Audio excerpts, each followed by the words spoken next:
Some Aboriginal seafarer. And the Taiwanese natives. That's a cafe. That's the cafe. Mm-hmm. And we have a little platform here. Go across this nice bay. So beautiful, look at this. It says that they thought all these trash are from the tourists, but it's actually not. It just blows in from the It's actually sea. just the trash from China, Japan, Korea, Philippines, and Australia. So have a look at the trash that we're talking about. I guess it's just collecting here. Yeah. There are a few places. Because of the currents. The place we went yesterday, Long Dong Bay, there's a patch of rocks down there where shit. Yeah, there's a huge collection of like plastic bottles there. Okay, so Heping Island was like this. It was like this. And they only got one bridge to connect with the island. Right. And then this is 2018. They built another bridge here to connect with it. And also expand like artificial land a bit here. Very interesting, very beautiful, Heping Island. We're going to go to the cafe now, get some lunch, and then we will have an update, I guess. There's something interesting to see. I think these huge cranes are quite interesting, and you can see also some eagles flying behind them. Behind these cranes, very beautiful and interesting. So we have a pretty interesting story in here. There was a legend that there was a powerful infinity gem hidden on this island, Heping Island. Somewhere amongst the rocks, amongst the scenery. There are two families, one... yeah, there is the land family and the sea family, and there's an infinity gem hidden on the island somewhere. And the legend has it that if you hold the infinity gem up during the sunrise, you'll be granted immortality. And so that these two families were fighting, racing to find this infinity gem. Crocodile tells one of the families that he knows where the infinity gem is hidden, and while that family is searching, the other family comes in and nearly destroys them.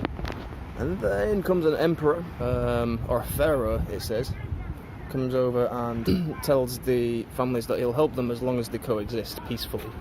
And he uses his magic kite to summon the infinity gem from the bottom of the ocean during sunrise. And as the infinity gem is lifted out of the sea into the sunlight, gem emits immensely powerful power. It turns all the people and all the animals on the island into stone. All the beings are granted immortality in the form of rocks, forever to guard over the island of Heping Island. Make what you will of that story.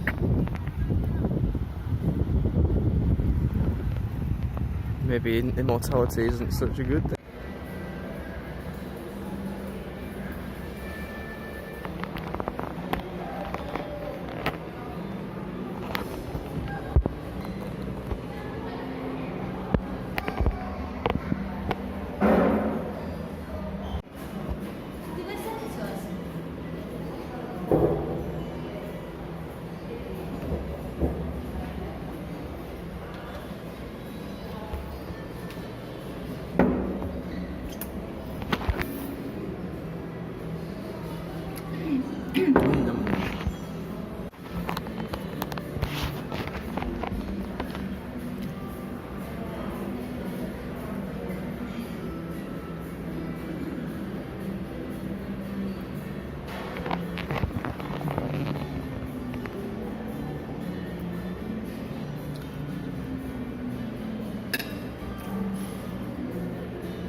Very tasty. What's that? Typical Taiwanese flavour. Very typical Taiwanese flavour. Fried chicken. Very tasty. With Italian cream sauce. I think they just call everything random stuff. Oh, just eating dinner.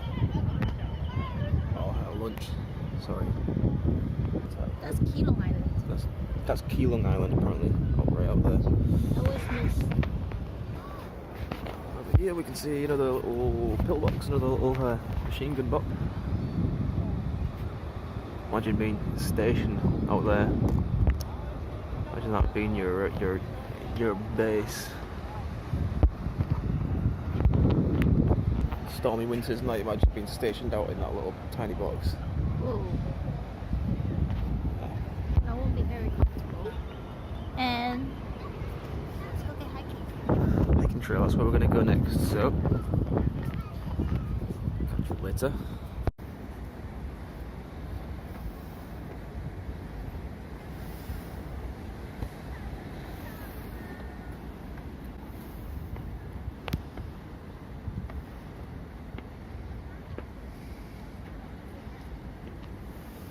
The famous tofu rocks.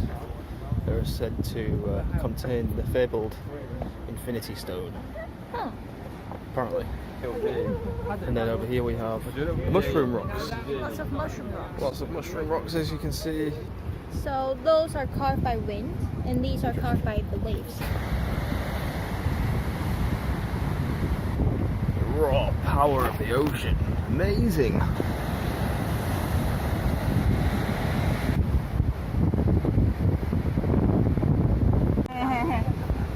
Mud skipper rock.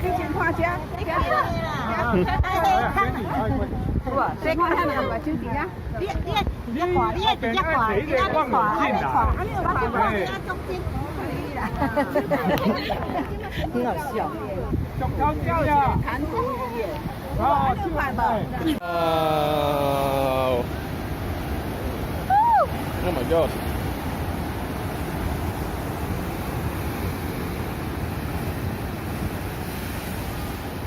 Goodness me.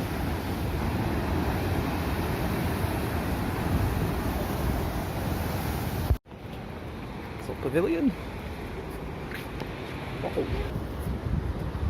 Tofu rock again. More tofu rocks.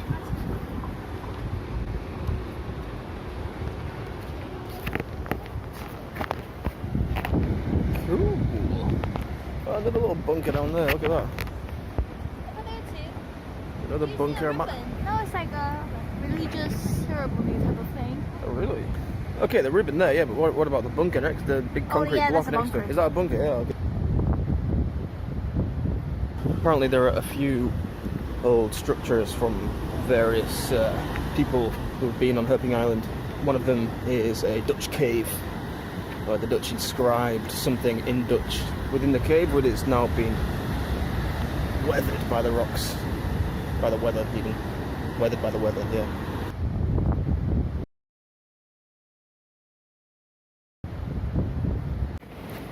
Please watch out your steps.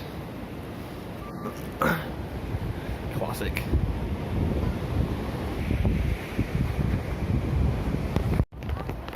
It's pretty interesting. This is called the Dutch Cave, and it is apparently where the Dutch hid during the 17th century. The Chinese army marched north to drive the Dutch away, and some of the Dutch hid in this cave and inscribed some Dutch words on the inside, which have now unfortunately been eroded away. But it's an interesting piece of history. Credits to the Chinese people, the army, for pushing the Dutch out, I guess.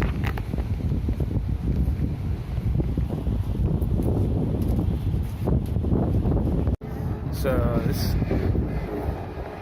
guy working away over here is working to move these rocks. Kind of funny watching this dude moving rocks.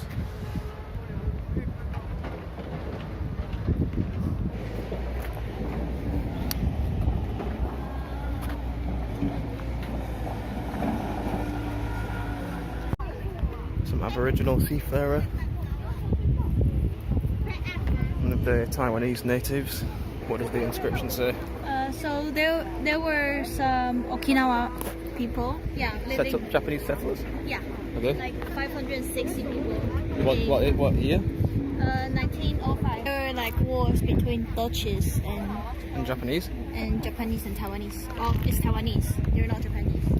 Oh, so the Japanese people that They helped people from Kilo. they settled Right. here and kind of became Taiwanese. Yeah, and then they taught the Taiwanese people how to fish, how to like farm around the islands. Interesting.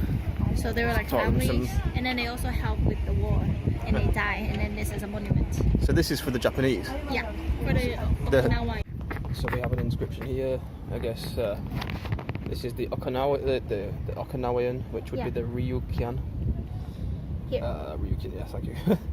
This is the Ryukyuan from Okinawa. This is the Taiwanese native Aboriginal, and this is the Spaniard settlers. So here, 17th century, this island as the portal to northern Taiwan, the entrance to northern Taiwan, had been a battleground. So this is a Key temple. strategic importance, and this is the temple to commemorate the dead of those times. There's going to be a movie coming out soon. It's called Green Jail. Green Jail, It's about the interesting. relationship between the Okinawa people and Taiwanese. Very interesting. And then the whole island is 0.66 square kilometers. Spanish fort.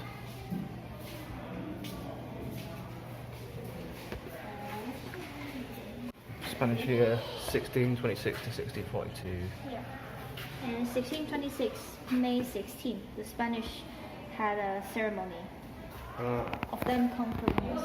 And then 1642 to 1662 is the Dutch. The Dutch came. And you kicked out the Spanish. So- And then they built a fort called... Bombs and cannons, explosions. Fort North Holland. Yes. Fort North Holland. And tried to take over Keelung Fort. That's when they have the carving. So these are the inscriptions inside the tunnel. Yeah. That's the cave that we looked at, and then these are some of the inscriptions, which is very interesting. Let's see. Hans Hubernet, Hans Henrik. Is that Jacob? What else do we have there? 1664. Wow. 1684 is when the Qing dynasty sent out people to take over Keelung. So the Qing dynasty before fight that, back. Keelung doesn't have any Han Chinese. There are people whose name is called Basai. Chinese. They're like Aborigines, yeah.